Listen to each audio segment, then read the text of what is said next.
Finally, we are back after a long summer break. Welcome to the Lausitzring. We're here with terrible weather conditions. However, it's certainly going to be a fantastic race weekend. And who knows, maybe Marco Wittmann truly will already snatch the title this weekend. We will see. Would be the first time since a new DTM in 2000. But now let's talk about Mercedes-Benz. In the last 14 years, Mercedes managed to win here 10 times. And the last man who won here was Gary Pappert. Now, Gary, this season is not going brilliantly for you, but what are the chances of you actually ending up on the podium here, despite the terrible weather conditions? We really have very special conditions here today. Yeah, I mean, this circuit historically has been very good for Mercedes and good for myself. I've won here 3 times, and you know, last year in 2013 we had a tough year, but I won here, which was definitely the highlight of the season. So it's a good circuit for us, and I'm looking forward to the race. And as you say, with the conditions like this, we're not going to get any practice time really and straight into qualifying. So it's a bit of a lottery, especially in these conditions. So who knows? It could go very well, or it could go very badly. But we'll see. We'll do our best, and hopefully, yeah, with these conditions, we can make the most of it. Absolutely. Thank you very much. Best of luck, Gary. And now let's go on a lap with Bruno Spengler.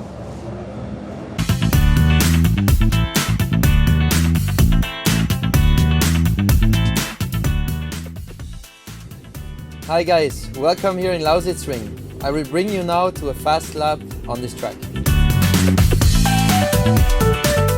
So here we come in the oval corner, which can be challenging in the rain sometimes if there is a lot of water on the track. Main straight, upshifting, it's pretty bumpy here on this main straight, as you can see. Now the braking point is very late and very tricky as well because it's bumpy through the whole braking phase, so that's a bit of a tricky side. Now we come here in the left-hander, just a little lift in 3rd gear, pretty quick corner.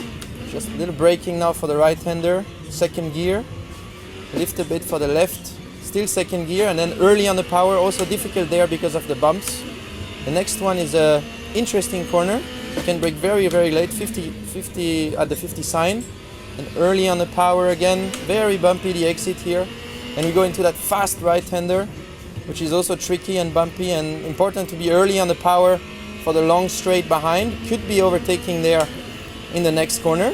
Now comes a heavy braking down to 2nd gear. Early on power, the car straight. The right-hander is flat here in 4th gear. Now downshift 2 gears and brake deep into the corner, up to the curb on the power. Then be early on the power and the car straight for the long straight, very important. A lot of overtakings will come here with the DRS during the race. And now we're back on start finish, and it wasn't a too bad lap, I would say. I do a last one.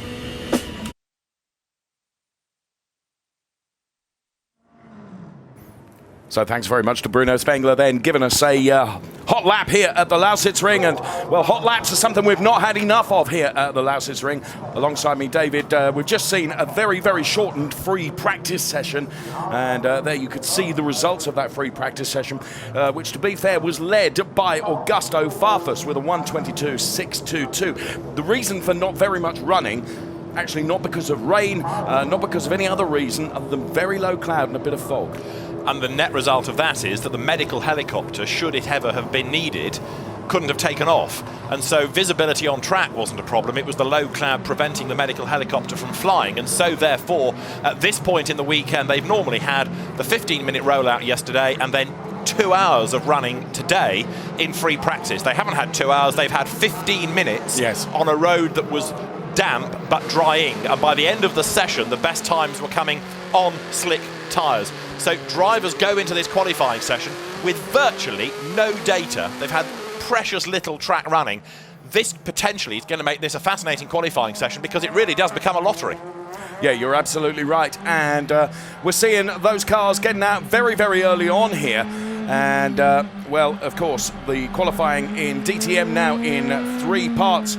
And, well, we're going to see as we ride on board with our championship leader, Marco Wittmann, who can nail it through qualifying with very little running in free practice to give them preparation for this all-important qualifying session to set up the grid for tomorrow's race. There is Jamie Green, who crosses the timing line now, and we put the clock on Jamie Green to see what he can deliver for us. He was not outstanding in free practice, it has to be said. And he's not outstanding at turn 1, is he? Now, off air, you made the point, David, that you wondered whether any of these drivers, towards the end of the session, everybody was on slicks. They'd gone out on wets early on in the free practice session. We're only talking about 20, 25 minutes ago, perhaps half an hour ago. Would anyone use wets in this part of qualifying just to put in a banker lap? Because on slicks, on a greasy circuit, there's always that slight extra risk. The road is good enough for slicks once they've got temperature in them. There's more pressure on a driver now than there is in free practice, and you've just seen a tiny, tiny little error come from Jamie Green. The last thing you want at the start of Q1 is to go off the road. Now, the way of deducing all of this is to have a quick look at the sidewalls of the tyres. Blue means wets, and Jamie Green is on slicks, and I do suspect, because you can see where the drier part of the road is, that everybody will be on slicks, and Joey Hand is off the road, and that's exactly the point I was getting to, is that early on in the session, if you make a mistake, qualifying is effectively over, and it is Joey Hand who is off the road and in the gravel. Now, that could even be a red flag, because in the Porsche qualifying session that ran a bit earlier on in the day, with people going off and being relatively close and precarious to the edge of the road, it threw a red almost instantly. Jamie Green will do the benchmark time, and we have a red flag. Yes, we have a red, and it's because of Joey Hand. Well, we got a time from Jamie Green just before the red came out, and it was a 1:21.461. So already we're into times that are quicker than free practice was. Here it is in replay. So Hand just not able to make that turn, was he? No, he ran out of road, he gets on the wet grass, and at that point you're a passenger, he slides across the road, and even though wet gravel compacts and sometimes you can drive out of it, because he'd already tried to slow down the car on the grass and he scrubbed off a bit of speed on the tarmac, there was no momentum when he got to the gravel, and so it just comes to rest. Frustrating. So Joey Hand then is out of the session, and whether or not the race director feels benevolent and will let him back in, I'm not entirely convinced. You see him spinning the wheels, but actually because the momentum's gone, all he's done is dig himself further in. So really, I'm afraid you have to question, in terms of Joey Hand doing all of that, what the point was. He didn't achieve anything to dig himself out the other side, and frustration for the American. The type of circuit, really, I suppose, that is familiar to American drivers, this sort of roval road course on the middle and the oval on the outside. You start on the oval, you then go onto the infield, there's a quick burst on the back part of the oval, then you back to the infield, and then you rejoin the oval up before what would be turn 4 on the oval course itself. And the infield, very fast and flowing, some good long fast corners there as well. So it's a popular circuit, this, with the drivers. It's a good facility, of course, in the big grandstand. It's a bit like Rockingham, for example, in the UK. You can see the bulk of the circuit, good with the fans, and even though the spectators have had a trying day, they have stayed to the end of the day and finally are getting some DTM running, sort of, because we didn't have many minutes before Jay Hand did this and put it in the gravel.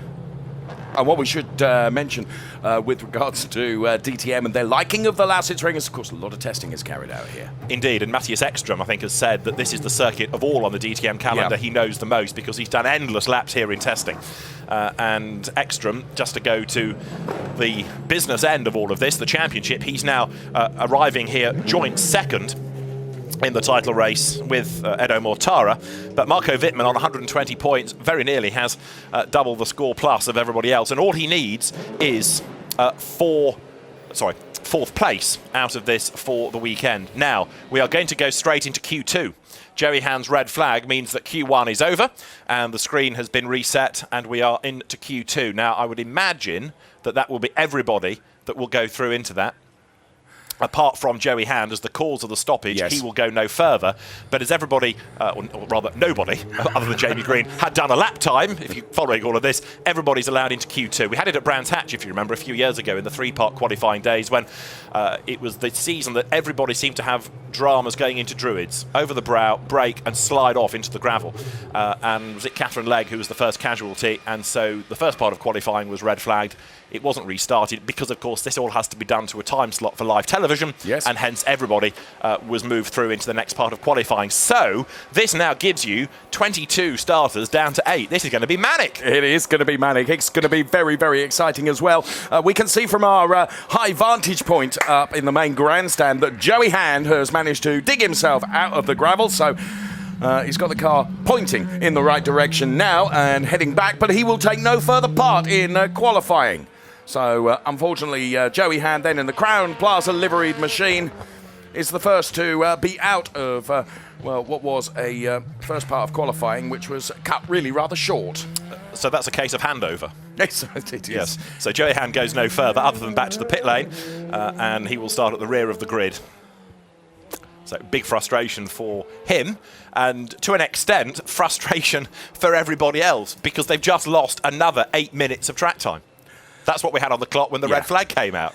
And I don't know whether it's good for me to mention this now or not, but in our many discussions today, as we've been eagerly anticipating some running on this track, in looking at the weather, and you and I have almost become amateur meteorologists, haven't we? Very amateur, yes. Yeah, very amateur, is that the forecast for tomorrow is not brilliant.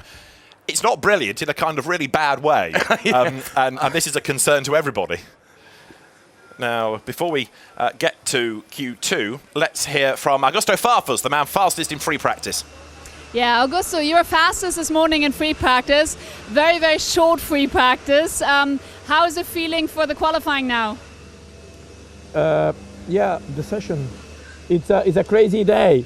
I'm happy we can run because there is a lot of fans here which came over to look the session, to enjoy the day, and unfortunately we could not give them the show they were expecting. But now qualifying is running. It's a bit of a gamble because the track will be changing during the entire qualifying. Hopefully we can get a good balance, a good strategy, and put the car on pole. And quite frankly, how tough is it to drive with such little data information? It's very tough because the track, as I said, keeps on changing. We did not have time to do any setup change at all because we had only 15 minutes free practice where we just went from wets to slicks, and now we are on qualifying, and now there is Parc Fermé. So today the job was down to the engineers to prepare a good setup, a good car, and we just have to rely on them. Okay, best of luck. Thank you very much, and back to you guys. Thanks, Verena, very much. And Augusto telling us exactly what we predicted would be the case. They haven't had an awful lot of data because they've had so little running. So Augusto indicating there just how reliant on the engineers that they are in terms of delivering them a package that he's going to do for this qualifying. And now, very little data from a shortened free practice session. And now, all of a sudden, the qualifying session's been shortened as well. And as you say, this Q2 is going to be manic because everyone, bar one, is in. Yes, we don't normally get 22 cars in this middle segment of qualifying, which has now got the cars making their way down to the end of the pit lane. Everybody keen to get out there and try and maximise the time allowed. And more importantly, you want to be first out or last out and therefore away from traffic. And so Timo Scheider it is who will be the first man out. If you're not at the front of the queue, there is really no point being 4th, 5th, 6th, 7th and getting mired in the traffic. Leave it 20 seconds and be the last man out and try and buy yourself that clear track space. You're absolutely right. And I wonder if that's what's going through Marco Wittmann, the championship leader's mind at the moment, as we see him still in the garage there at the Mo. Yeah. There's the cars all lined up then. And as you say, Timo Scheider is going to be the first to show when the lights to the left of your screen in the Decra box there go from red to green. And we get what is effectively Q2 underway. So, not much running already today. Q1 shortened by Joey Hand binning it and putting it in the gravel. And we've now got more cars in Q2 than ever before. Exactly right, and on a greasy circuit still. And there is still the chance that people might make errors and go off. So you've got more traffic, you've got lack of running, you've got tyres that you need to get up to temperature. You have got, for the purposes of this, of course, a limited amount of time for this middle segment to get underway. So you have, for this, the cars running for just 11 minutes. Now, that said, the clock has shown us 21 minutes, and I'm just wondering whether they're going to add the Q3 time onto Q2 or whether the clock will be adjusted in a moment. And indeed, we're getting news that Q1's time is being added to Q2. So forget the 11 minutes, it's up to 21. So effectively, they're going to add the two elements together. And you also just seen, I think, on the message line, news about people being under investigation already, and that was Pascal Wehrlein. Pascal Wehrlein under investigation, and as you can see, the cars then, as the light goes green, have 11 minutes. So the clock has just been reset, contrary to what I was telling you. Now it's gone off the screen. And it will be reshaped. It might well be reset in a moment. We'll see. So. We'll see. I think probably race control are having as tough a time of it as anyone else, aren't they? Yes. In terms of having to reorganise everything here. Okay, so what we have is we have the cars out on track. We have 20 minutes and 47 seconds. Okay. The timing screen that we have in the box has now been reset. This is all going remarkably well, as you can tell. And do I now see spots of rain on the camera lens just to jolly this along even further? Anything is possible in this qualifying session. Oh, right, greens. We have 20 and a half minutes. And I think you're right. You know, it wasn't this camera that we were looking at a few moments ago that was showing us spots of rain. We would, you know, it would be indicative that we would get spots of rain on an onboard like that, but it was one of the high-out cameras, so, well. And it might be a bit of spray, because now you've got more cars out. In theory, they should be helping to dry the road, but it is still a very grey day here at the Lausitzring. The Euro Speedway, to give it its full title, and there again, spots of rain on the camera lens, so if it is going to get even damper and more slippery, a wiper on look for Scheider, and he's the first man on the road, so there's no spray in his face. If it is going to get greasier and the times are going to go up, you've got to get a lap time in right at the start of the session. And that's exactly what Scheider needs to do now. We're watching Timo Scheider then. Now, bear in mind, to the best of our knowledge, we're looking at those tyres. He's running on slick tyres. So now he needs to get that banker in, as indeed does every driver first running in this elongated Q2 session. They've got to get their times in jolly quickly, as Timo Scheider now back onto a part of the original oval here before he dives back, the left-hander, back onto the infield part of the circuit. The crossover point is going to come if it is starting to just spot with rain a little bit, as to whether that rain starts to make a difference before the slick tyres are up to temperature, because if the slicks are warm, they can still just about overcome an ever so slightly damp circuit. If the water we think is in the air becomes any greater in quantity, that's going to take over from the warmth and therefore the usability of the tyres. Okay. Well, but we're not there yet. No. The slicks will still work for now, once they're up to temperature. Well, you can see the sector times that Scheider has put in, and he's given it absolutely everything he can. Timo Scheider then, the first to show, as he's back onto the original oval once again with the run up to the timing line. Timo Scheider is going to give us our benchmark time, a 1:24.28 from Timo Scheider. And then Edo Mortara goes through behind him, and Jamie Green is looking quick. Jamie, of course, who was the man with a lap time in the first element of qualifying, comes over the timing line now. Paul de Resta goes quickest, though, at 1:20.3. Jamie Green's lap time puts him fifth, and Adrian Tombe, who's had a pole position this year, remember, at the start of the season at Hockenheim, goes quickest. Maxime Martin goes fastest. Now, remember, I've been saying over the course of the season that Maxime Martin is somebody who drives according to grip. I just wonder whether these might be Martin-esque conditions. Oh, possibly so. So, there we can see Paffett's time, Ekstrom's time as well, and Paffett goes quickest. And you're going to have also Miguel Molina going near the top as well, the Spaniard in the Audi, because he's done the absolute best in Sector 1. But now it's Ekstrom at the top with the first sub 120, a 1:19.527. Now that is a full 5/10 off of Paffett's previous best time. And it shows that the tyres are getting better, they're getting hotter, they're getting more grip out of them, so they're still working, despite our fears that there might still be the odd spot of rain around. I don't actually think the weather conditions are going downhill. I think that's okay, but what you are now seeing with the tyres up to temperature and therefore the road getting quicker is potentially one of those sessions where the last man over the timing line with the flag comes out is fastest. Now, as you can see on the left-hand side of your screen, the graphics indicate there those that are below the out red graphic on the left-hand side of your screen, because it is now 17 minutes we've got left on this session as Molina now goes quickest. Those are the guys that could be going out at the end of this session. Oh! Mortara. Oh so nearly sideswipes Rockenfeller. That was a bit touch and go. Thankfully, more going than touching, but they have survived the experience. Daniel Juncadella here is on for a quick lap as well. Timo Scheider's done the absolute best in Sector 1. Daniel Juncadella is, at the moment, the only man without a lap time next to his name, but he's done, as you can see, an absolute best in Sector 1, a personal best in Sector 2, and Juncadella for Mercedes goes fastest on a 1:18.781. It's getting quicker all the time. There's huge chunks of time being taken out per lap, and there's huge chunks of grass being taken into the inside of that Audi now. So there's a pit stop due to make sure all is well, and Rockenfeller got away with that. He had a charmed life there. Now Scheider, absolute best in Sector 1, a little bit pox in Sector 2. Paffett's done the absolute best in Sector 1 now behind Scheider, but this should put Timo back up at the pointy end. He's 6th, and he comes across the timing line. He's now 7th, and he goes 2nd fastest. He's in the 18s as well. So Juncadella and Scheider are the only two below a 1:19. Okay, so Juncadella 1:18.781, Timo Scheider 1:18.985. A couple of tenths difference between the two there. Car number 3, Augusto Farfus, is under investigation for blocking as we're with Gary Paffett right now. Gary Paffett, who has been doing a fantastic job for Mercedes-Benz in what has been a challenging year for that brand. Altogether, they have worked so very hard to get it back to where it needs to be, and Paffett has been leading that charge. You haven't always seen that on track, to be fair. What can Gary deliver here? He goes P1 with a 1:18.686. But not for long. The man right behind him, Matthias Ekström, goes into the top slot with an 18.5, and then Juncadella goes even quicker with an 18.3.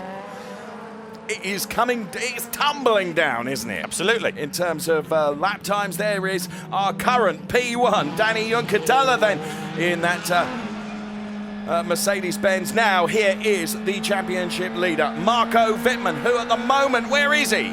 He is 19th fastest.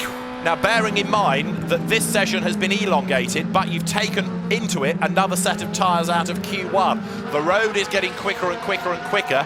If you can do one run early on and then use another set of tyres right at the very end, you're going to be in the box seat. Okay. Make notes of that, if you will, because that's what we think is going to happen. Wittmann pits, so he is, so to speak, keeping his powder dry, I think, at the moment. There is more to come from Marco Wittmann, the championship leader. Remember, 4th or better nets him the championship this weekend with 2 races still to go. Yes, which would be a remarkable achievement for the young man in the Icewatch branded BMW, Marco Wittmann. What a season he has had in DTM. So Juncadella still at the top with Ekström P2, then it's Paffett P3. Good showing once again from Paul de Resta P4. Now, normally we talk about Q1 as the part of qualifying where it's about not being slow, and Q2 where it's about being quick. Yeah. At the moment, with the extra pressure for 22 drivers, it's a very impressive list of names that have managed to get themselves into that top 8, but it's going to shuffle. Those that miss out so far: Farfus, Spengler, Tomczyk, Wehrlein, Molina, Martin, Da Costa, Green, Mortara, Vitoris, Tombe, Wittmann, Müller, Petrov. It ain't going to stay that way, that is for sure, and we have got 13 minutes to go, so it's time for a new set of tyres, but I don't think people want to use them too soon. Ideally, you want to be still with life left in those tyres at the very end of the session. Well, we were seeing at the end of the free practice session, people changing tyres at a ridiculous time, right at the very end of the session. They've got no hope of getting them up to temperature and putting in a strong lap. Okay, I accept that was only free practice, so they don't want to make the same mistake here, do they, and put them on too late to be able to get the benefit out of them right at the close of the session. Yeah, they need to work back from the time the flag comes out Yes. to when they need to pit, and the strategists on the pit wall, on the so-called Pratt purchase, will be doing that.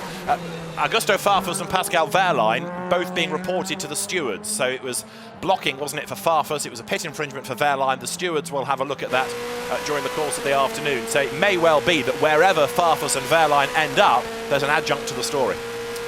Well, that's possible. Bruno Spengler improves by 3 places, but it's only P10 for Bruno Spengler, as you can see there, that 1:19.116 only gives P10 for Bruno Spengler, which, as we speak at the moment, most definitely would not be enough.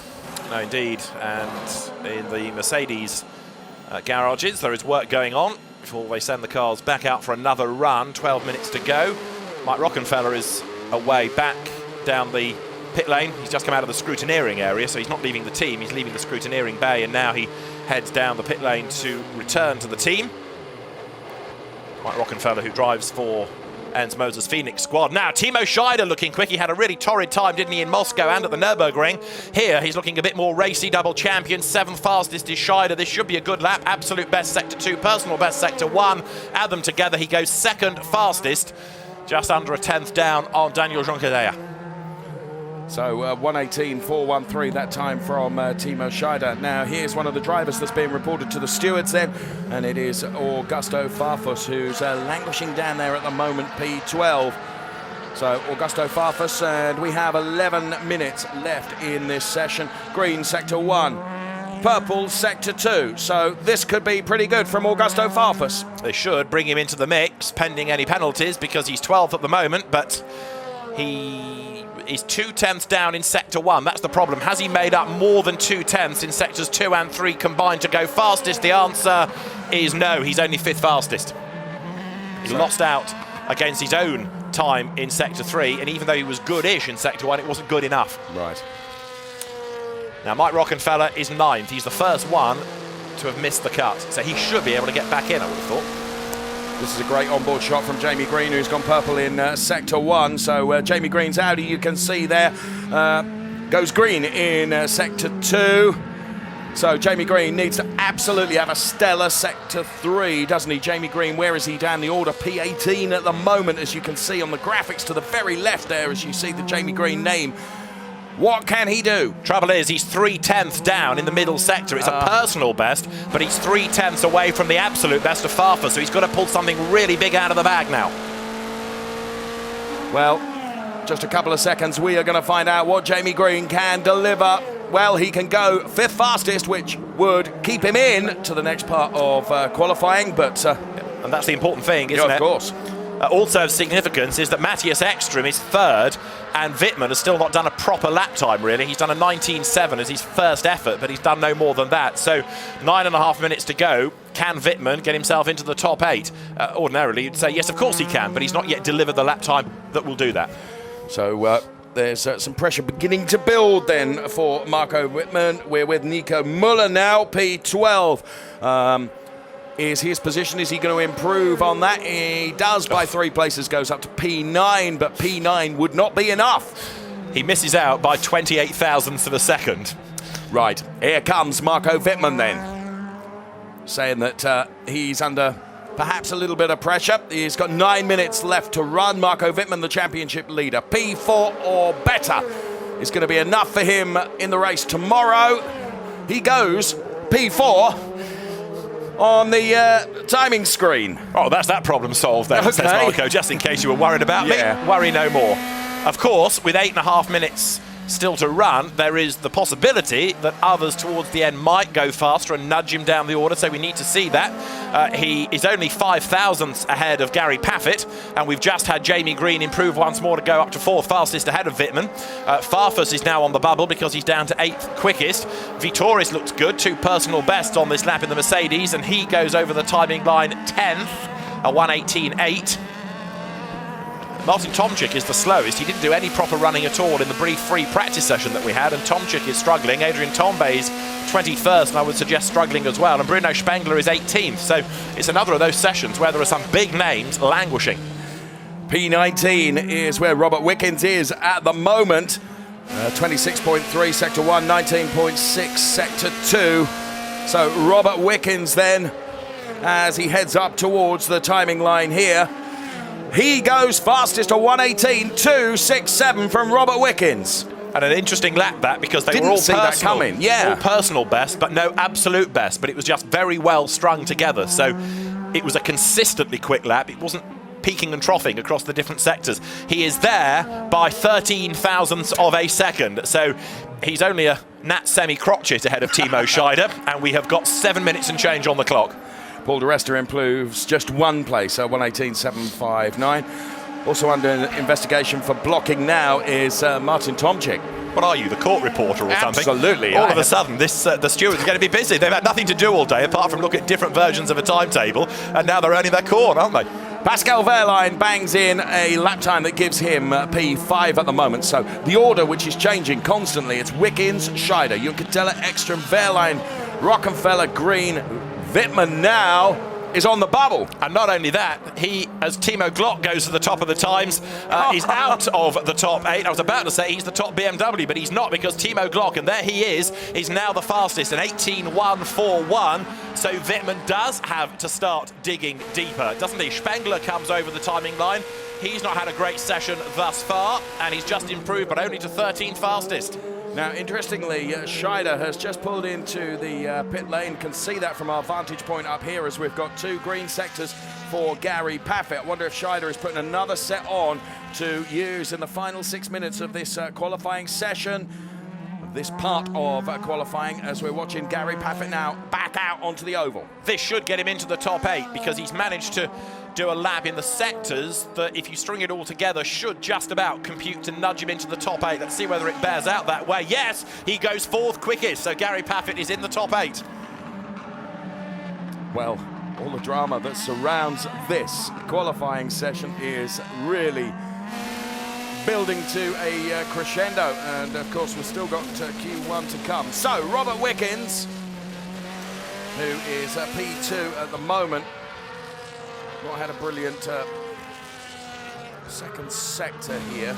Go on board with him, the infield section of this incredible circuit here at the Lausitzring, the Euro Speedway. He's on it again here, isn't he? Wickens quickens. As he heads towards the timing line, I will deal with that in the way it should be dealt with, by moving on. Robert Wickens, well, a 1:19.149 doesn't improve his 1:18.267, which gave him that P2 position. So Timo Glock is quickest. Vitaly Petrov out of the pit lane, just saw him there as Robert Wickens went past. Here's Gary Paffett that we zoom in on now. And just to let you know that Wittmann has pitted, and they're going to put a fresh set of slicks onto his Ice Watch BMW. Mike Rockenfeller is ready to rejoin as well. Wittmann is on his way, and so he has got enough time left on a fresh set of Hancooks to get himself back into the top 8. Ekstrom is now 8th. He is on the bubble. Ekstrom, remember, along with this man, Edo Mortara, tied equal in the championship 2nd, both for Audi, and Audi, the one of the 3 brands that's not yet had a win.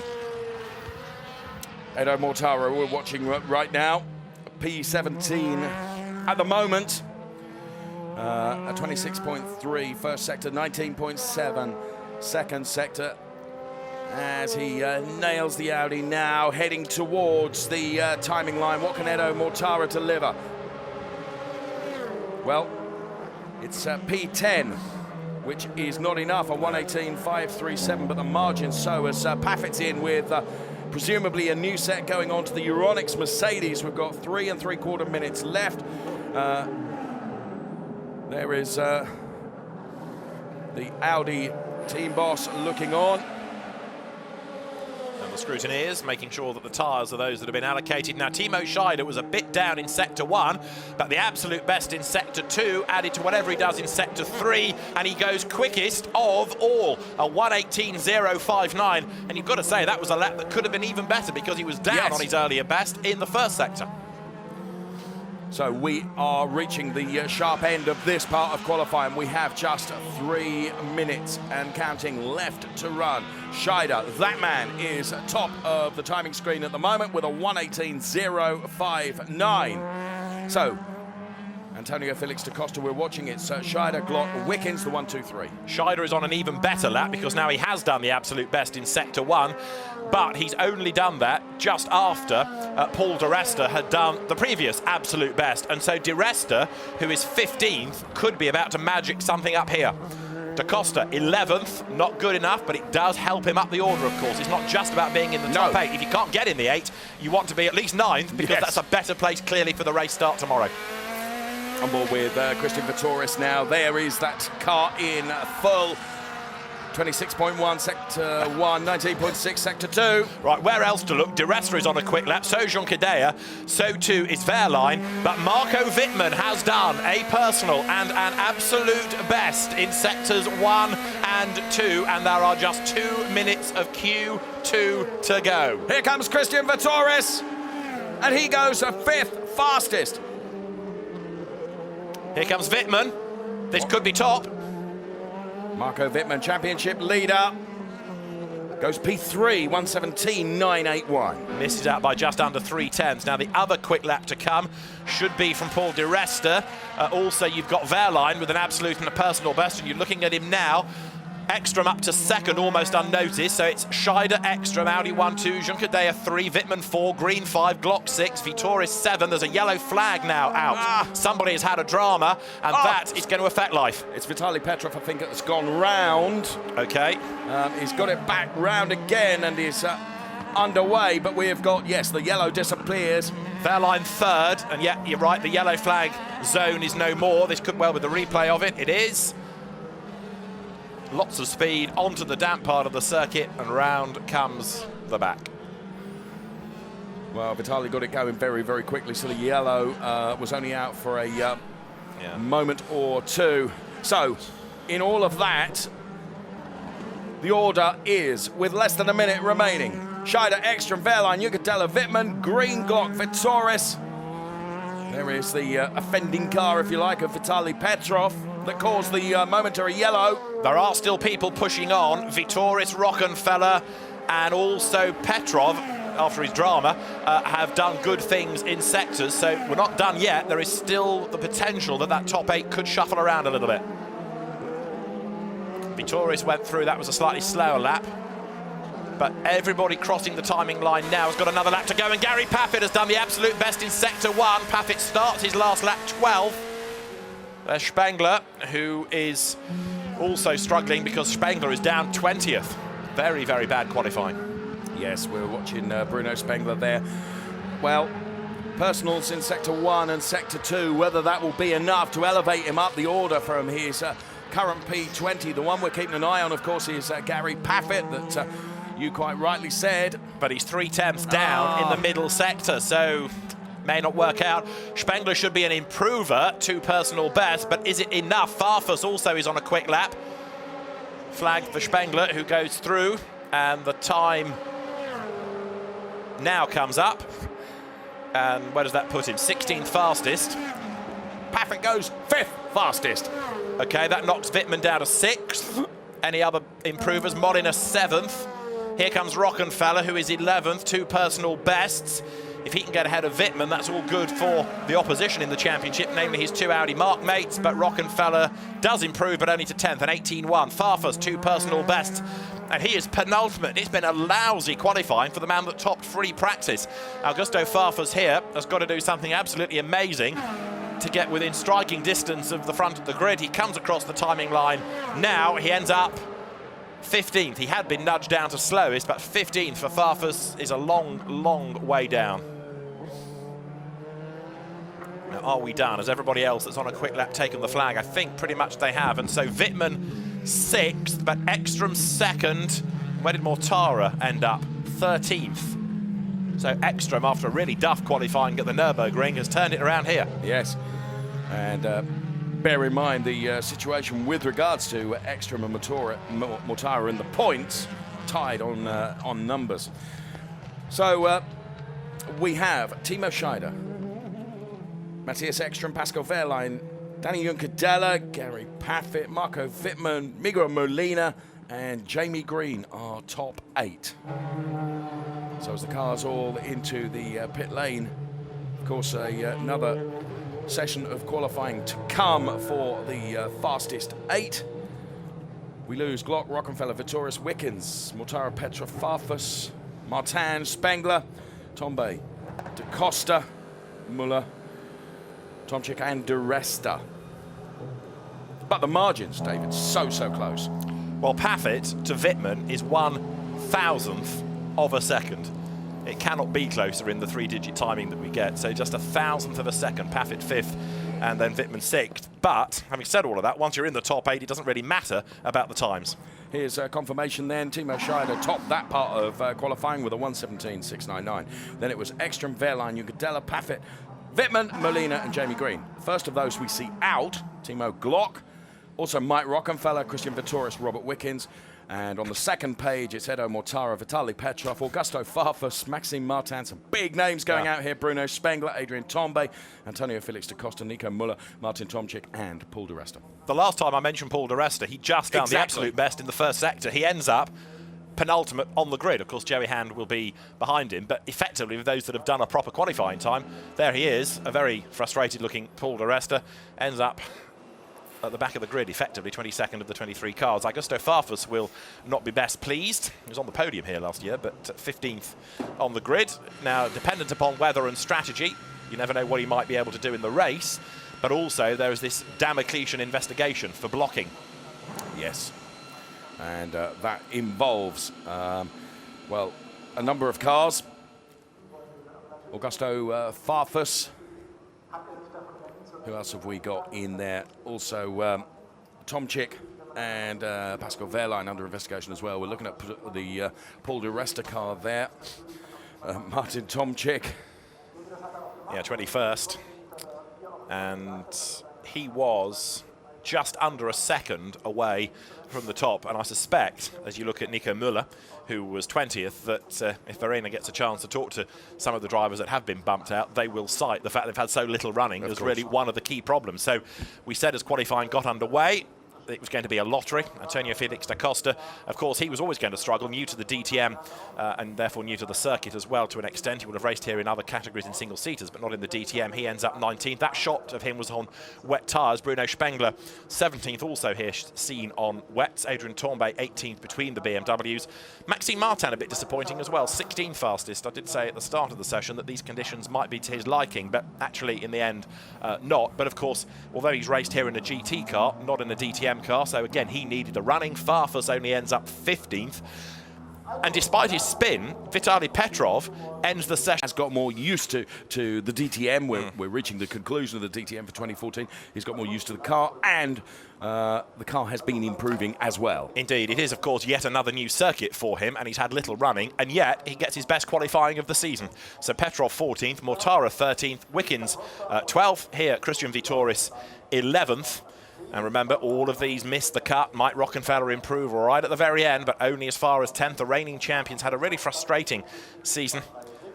But let us go to the pit lane and join Verena. I'm here with Bruno Spengler. Bruno, P17, what was the toughest thing today about the qualifying?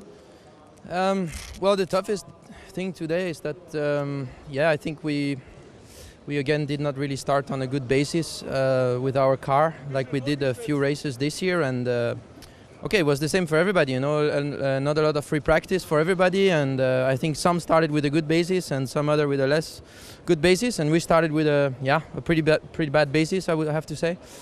So then, you know, we just run behind the time, and then we were trying to push in the quali, but we just couldn't go any quicker. So we have to see tonight in the data what was wrong and what we can improve for the next qualifying in the next race in Zandvoort, because that's our goal now. You know, tomorrow for the race, I mean, from P17, unless there is some crazy conditions out there, which I hope, it's going to be tough. But you never know what can happen. So I'm ready for the fight tomorrow, and then we see. Right, thank you very much, Bruno. Back to you guys.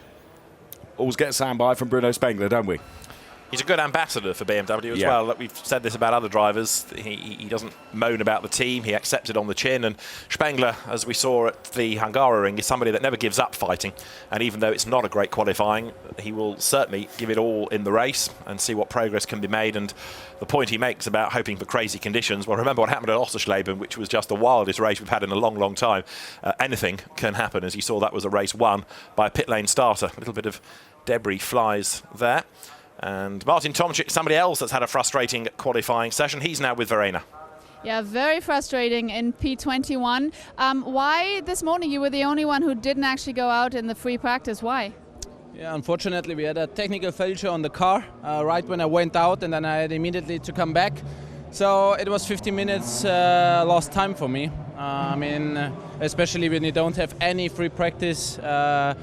It was very bad luck for me today as well in qualifying. I mean, I think you could learn quite a lot out of that 15 minutes. I couldn't do that, so at the end 21. I mean, as you see, all the others are struggling as well, so it's very tricky at the moment to drive.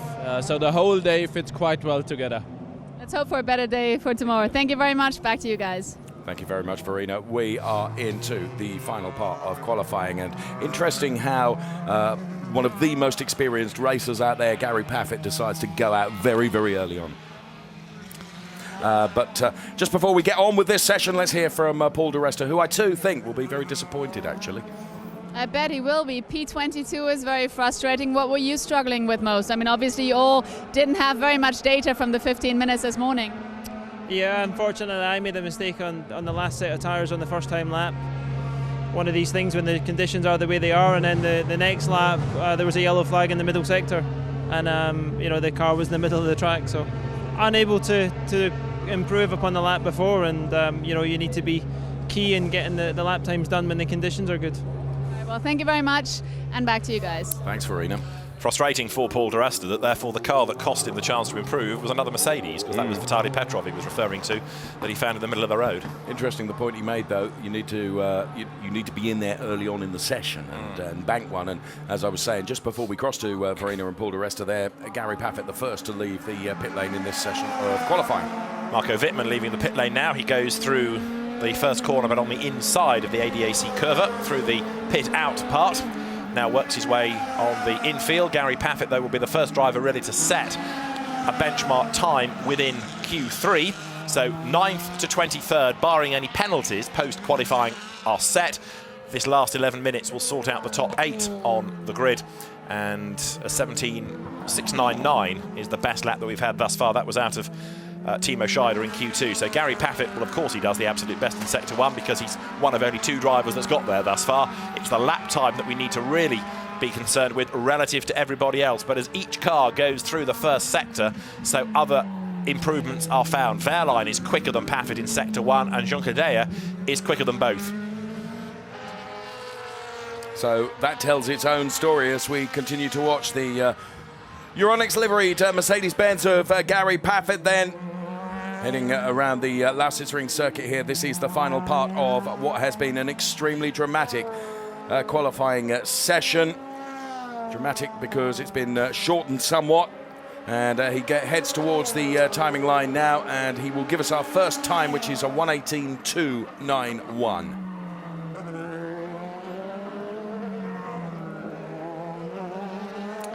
Timo Scheider is next, though he's just been bumped by Pascal Wehrlein. Daniel Juncker now goes quickest with a 1:18.018. One of the 3 Mercedes drivers, and he runs very wide, and that ruins his next lap against 4 Audis and only 1 BMW. So like we talked about Marco Wittmann in qualifying at the Nürburgring, upholding the brand honour, he's doing it again here. Yes. And it could be that he ends up at the very front of the grid with the other BMWs 9th and lower. Once again, you're finding a driver that makes a difference to that car. Matthias Ekström, meantime, needs to get himself onto the front of the grid to keep championship hopes alive, and he goes through and goes fastest on a 17.884. So at the moment then, Ekström quickest. We're on board with Marco Wittmann now, championship leader. As you've heard David say, P4 or better in the race will be enough for Marco Wittmann to become the utter star of 2014 as he heads towards the timing line now. Green in the first 2 sectors, and well, a 1:18.143 is only good enough for P3 on the grid.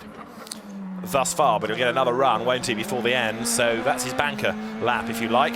So Ekström is the only one in the 17s, a 17.884. We've not yet had a proper lap out of Scheider nor Jamie Green, but Jamie is circulating, and Timo Scheider is currently driving down the pit lane. There he is, indeed. You can see him as you look down from the top of the grandstand where the camera is. There is Matthias Ekström. Looks rejuvenated this weekend, doesn't he? He really was struggling at the Nürburgring, but this is the Ekström, and okay, he's done a lot of miles around here, but this is the Ekström that you anticipate seeing. Of course.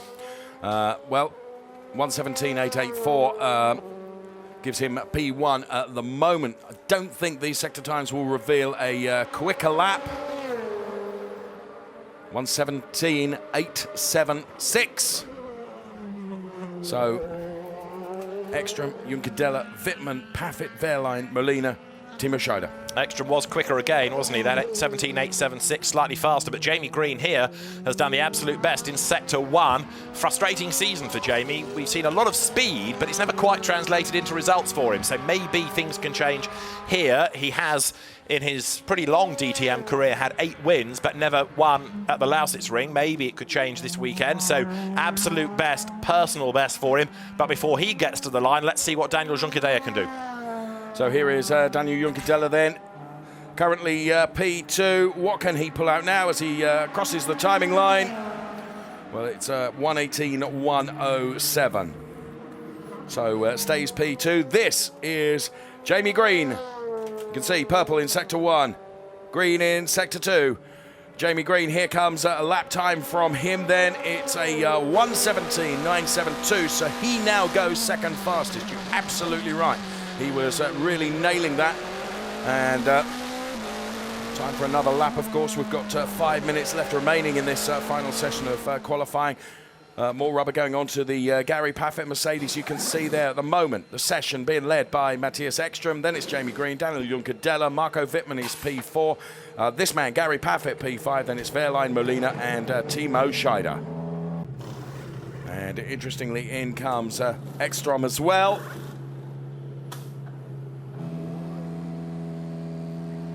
So 4.5 minutes as we await Gary Paffett to head out.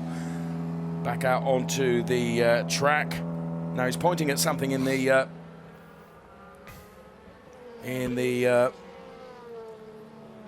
side of the car there. So Gary Paffett then does now leave the pit lane with 4 minutes remaining. Marco Wittmann has been in as well. It's Ekström, Green, Juncadella, Wittmann, Paffett, Wehrlein, Molina and Timo Scheider with under 4 minutes left to run as Juncadella steps that back out as he leaves the pit lane as well. In comes Jamie Green. Under 4 minutes remaining. A 1:17.876 at the moment is the fastest time. That time set by Matthias Ekström. This man is second fastest on a 1:17.972 with 3.5 minutes left. He goes for another set of rubber as well. And now if you're out on track, then you shouldn't have to worry about anybody getting in the way, should you? Because with so many people heading for another set of tyres, now could be quite a good time to put a lap in unaffected by traffic. I think it's going to get fraught and frantic up the top as we head towards the end of this final part of qualifying here.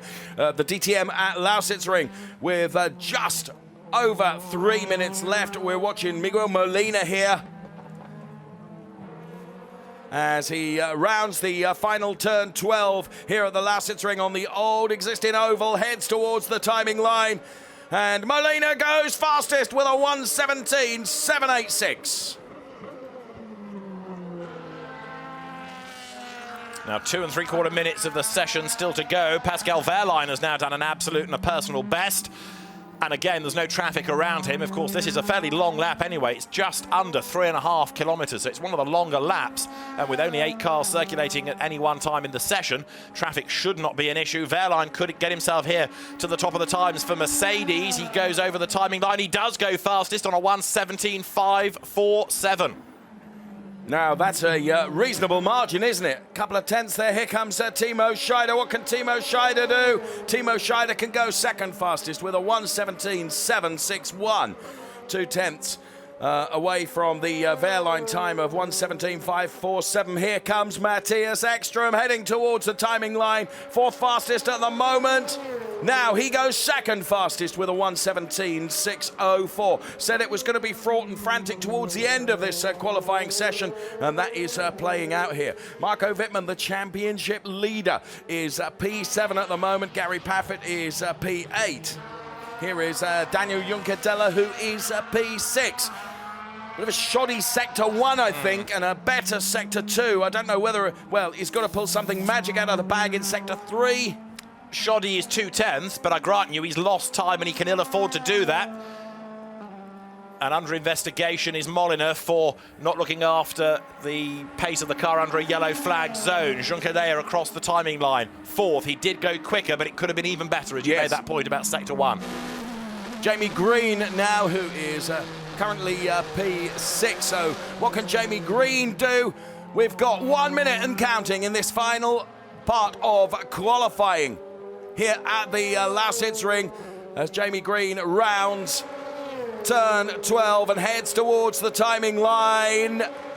Green goes third fastest. Okay, and Wittmann is still only 7th, and Paffett is 8th. And Wittmann not looking as though he's going to be able to respond. Matthias Ekström across the timing line. The lap time is not an improvement, so he stays 2nd. But he's got one more lap to go because, of course, there's still half a minute on the clock. So he squeezed another lap out of this. Now, can Wittmann get across the line for one last go? Molina, 6th. He should just about escape. Yes, he will. 20 seconds on the clock. Makes his way up towards the timing line. That lap is not an improvement, so it keeps him 6th. There are very few sector improvements to be found. Wittmann is a 19.1. He's over a second off his best, but he has squeezed another lap out of the session. Maybe, though, this set of tyres has now just lost its edge slightly. The flag is out, Dave. So we have still cars that are out there on a lap. Here is Pascal Wehrlein. Can he improve? He's 1:17.547. Gave him P1. Well, it's a 1:17.754 that time around, so Pascal Wehrlein doesn't improve, but what a great showing from Pascal Wehrlein. Timo Scheider now, well, a 1:18.089. Who have we got still out there circulating? Wehrlein, 1:17.547 at the top at the moment. Flag is out. It's only those that manage to potentially squeeze another lap in. And Pascal Wehrlein's first DTM pole position, and a Mercedes pole position to boot, which is perhaps something nobody would have predicted at the start of the day. No, you're absolutely right. Well, Pascal Wehrlein then. And don't know whether now is a good time to mention the fact that our championship leader is, well, surprisingly further down the order than I expected. P7 for Marco Wittmann. And, well, as the celebrations go on there, as you would quite rightly expect for Pascal Wehrlein. Was Wehrlein not under investigation for the start of Q1? I think you're right, and I have to say, I was looking at the timing screen, looking for that car number 25, and that message has gone away from the screen now. And now it might be that there have been so many messages after. I think that's what's happened, yeah. It's just scrolled through, hasn't it? Yeah, but I think he was under investigation. so it might be that the story doesn't end here, but for now, Marco Wittmann, champion-elect, and I've been doing some crude maths towards the end of the session. I think Marco Wittmann will become, if he wins it, the youngest ever DTM champion.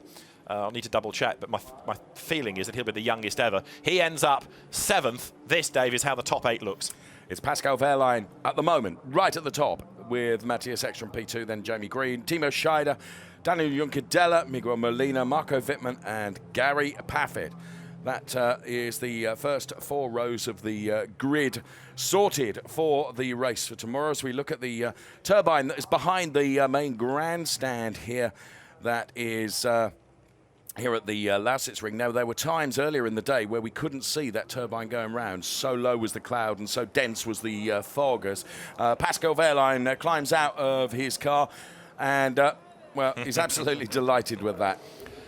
And really, he's had a tough time in the DTM because he was plucked, wasn't he, at the 11th hour from the FIA Formula 3 European Championship last year after the sort of late retirement, if you like, of Ralf Schumacher from the DTM into this sort of car. Mercedes feeling that they wanted somebody from single-seaters who knew about aero rather than one-make saloons or GT cars like Porsche Carrera Cup Deutschland, for example. And it's been a tough time for Pascal Wehrlein, but he's, in that session, underlined his ability and in a car that people don't think is the best of the 3. Matthias Ekström 2nd, Jamie Green 3rd, Timo Scheider 4th, Daniel Juncadella 5th, Miguel Molina 6th, Marco Wittmann 7th, Gary Paffett 8th, is, by the standards of 2014, a very unusual-looking top 8. Yes, I would agree with that. So 1:17.547 in the end was the time that was the quickest, and it went the way of this man, as we can see him walking towards our camera now. Pascal Wehrlein, 1:17.547 gives him, well, provisional pole position, doesn't it? Pending, as you rightly said, I was convinced we'd seen a number 25 on our message screen with regards to being investigated. Well, we will see what happens and what comes out of that.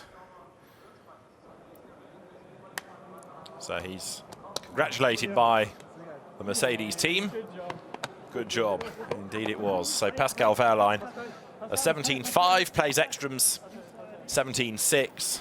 Barely anything really between them. But there's the man of the moment, Pascal Wehrlein's first DTM pole, Mercedes' third pole of the season. But Jamie Green will be well chuffed with his qualifying effort in the Hoffman Group Audi, because he is going to be third on the grid. Ideally placed, therefore, to back up Matthias Ekström for points in the championship and try and keep both of them, and others indeed, ahead of Marco Wittmann, who finds himself with tougher work to do with no BMWs up there to help him. Matthias Ekström second. And so he comes here a long way back, but second equal in the championship. Can this be a significant weekend to keep alive his title hopes? He certainly wants that to be the case. But Pascal Wehrlein set the fastest time in qualifying, and it's a Mercedes that tops the times at the end of a very unusual qualifying session. Let's go and join Verena. Yes.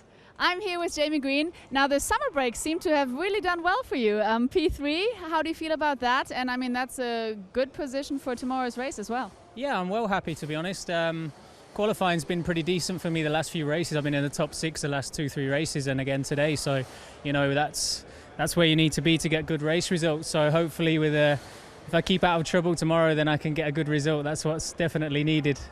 And now, I mean, even though we had a short free practice today, you got a lot of data, so you can work with that well for tomorrow, right? Well, to be honest, the only running we got was in changeable conditions. You know, it was never fully wet or dry, so it was a strange day. I spent most of the day sitting in the truck, so to get in the car was nice, but it was tough because the conditions were never the same. So I think, you know, everybody's in the same situation, so it's tough for all of us because we haven't been able to work on setup and stuff. But I think that's why I'm happy, because the team obviously gave me a good car from the outset, and that was the key. So let's see what the weather god brings us for tomorrow. Absolutely, it looks like it could be interesting.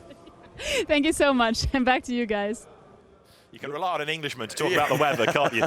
Interesting, he says, and he's absolutely right. Pascal Wehrlein is the man who, for the moment, can celebrate the top time in that session. Matthias Ekström, Jamie Green, second and third, but Jamie having a good qualifying run, gets himself up there to the pointy end of the grid. Now, quite a few drivers in that session being investigated, not only for pit infringements, but also for failing to manage track limits and also yellow flags. Now, what about Marco Wittmann's story? He's only 7th, Verena. Now, this one's going to be really interesting, Marco. P7 today in the qualifying. However, as you know, tomorrow it's enough to be 4th place and you can already snatch the title. What does your gut feeling tell you? Well, actually, I don't think too much about tomorrow.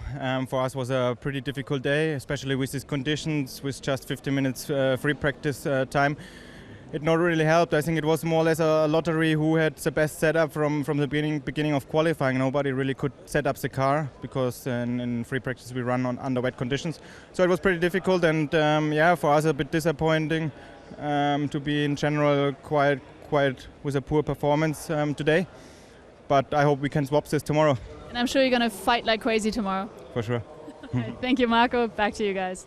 Thanks very much, Verena. I just wonder, actually, with whether we'll see a better performance out of Marco Wittmann because he's starting further down the order. Do you know what I mean? He's got something to chase rather than... you know, I'm not trying to make it easy for him, but I just wonder if it might play into his hands a little bit. In a funny way, there's less pressure because it doesn't happen tomorrow for him. He's got 2 more races still to go. It's not like this is the last round and he's having to think about points. Often if you drive for points rather than places, you give away too many, and the danger is that you're trying to finish in the top 4. You end up finishing 6th because you've kind of outfoxed yourself and you've let too many people through. There's less pressure to an extent. Yes, he'd love to win it here. He'd probably love to win by winning the race to go with winning the championship. But if it doesn't happen tomorrow, there's Zandvoort, hey, there's even Hockenheim still to go. Of course, and you and I would love it to go to Hockenheim, of course. Pascal Wehrlein then, a 1:17.547. He tops that chart with Eki, then Jamie Green, then Timo Scheider, Danny Juncadella, Miguel Molina.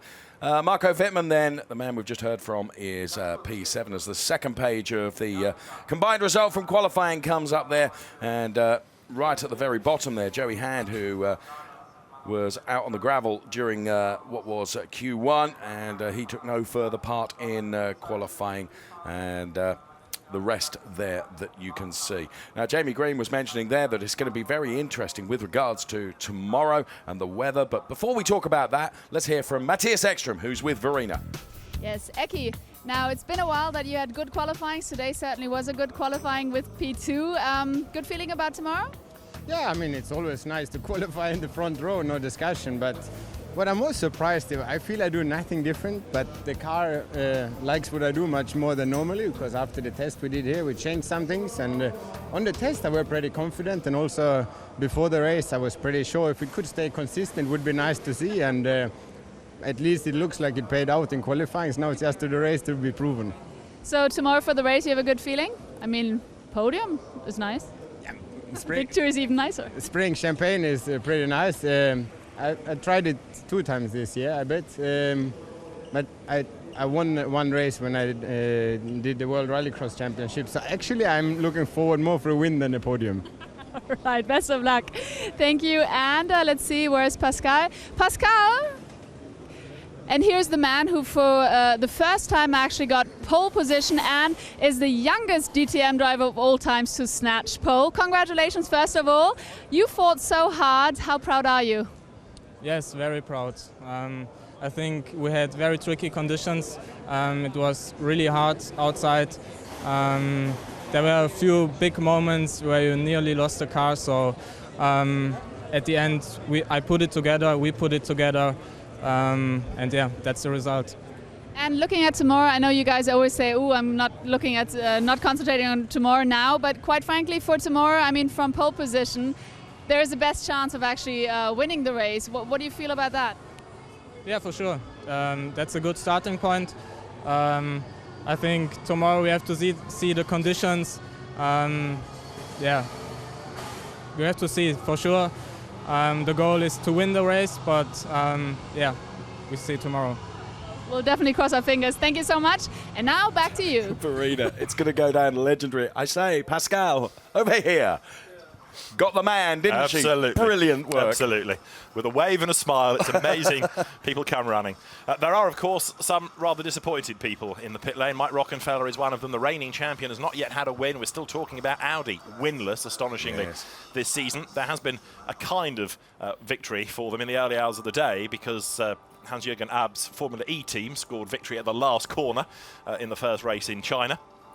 But it's really the DTM brand that wants a victory this weekend, and it could come because if it's a circuit like this and it's an unusual looking grid and who knows what the weather gods have in store, then it perhaps is going to be a more open race than we had last time out at the Nürburgring. And just interested also to see Matthias Ekström's demeanour.